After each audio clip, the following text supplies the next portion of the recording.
நண்பர்களுக்கு அன்பான வணக்கம். நண்பர் சச்சின் நத்தத்துல அழைக்கிறாரு. சார், பஞ்சேட்டியில ரைஸ் மில்ல ஒரு பெரிய நல்ல பாம்பு இருக்கு, அது படம் எடுத்து நிற்குது, அச்சுறுத்தலா இருக்கு அப்படின்னு ஒரு பதட்டத்தோட நம்ம குழுவை கொடுத்துறாரு. அந்த மீட்பு தான் அந்த சொல்லி வைப்பாங்க.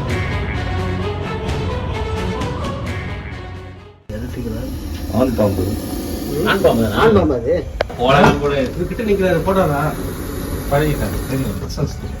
அது எவ்வளவு தூரத்துக்கு அதெல்லாம் அடிக்க முடியும் எல்லாமே தெரியும். என்ன தோடு வச்சிருக்கீங்க? ரொம்ப அவசியப்படாத. வா வா போலாம். டேபிள் இருக்குடா, தோடு காட்டுவா. இது ஒரு பெரிய வளர்ந்த நல்ல பாம்பு. இது வந்து தோல் உரிச்சிருக்குது, சட்டை உரித்ததுன்னு கூட சொல்லுவாங்க. அது உரிச்சிருக்குது ஒரு பகுதியில். அங்கேருந்து ஒரு ஓட்ட வழியாக வந்து இன்னொரு எலக்ட்ரிக்கல் பாக்ஸ்லாம் இருக்கிற இடத்துல நல்லா வீரியமாக படம் எடுத்து நிற்கிது. இப்போ தான் தோல் உரிச்சிருக்குது, அதனால் ரொம்ப ஆக்ரோஷமாகவும் ரொம்ப வீரியமாகவும் இருக்குது.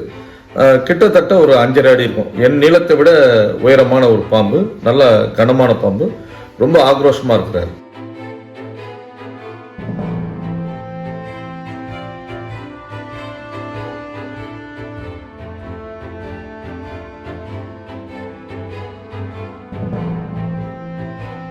யூஸ்வலாக அந்த பேக், அந்த பிளாக் உள்ள ஹோல் இருக்க இடம் ஏதாவது காட்டணும்னா பாம்புகள் வழக்கமாக உள்ளே போயிடும். இது இப்போ தான் தோல் உரிச்சிருக்கிறதால ரொம்ப வீரியமாக இருக்குது. சாமானியமாக வந்து உள்ளே போக மாட்டேங்குது.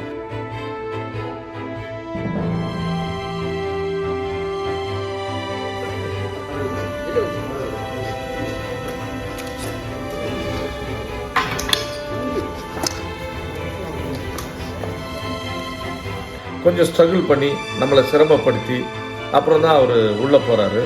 என்ற போதும் அந்த மீட்பு வந்து பாதுகாப்பாக நடத்தப்பட்டது.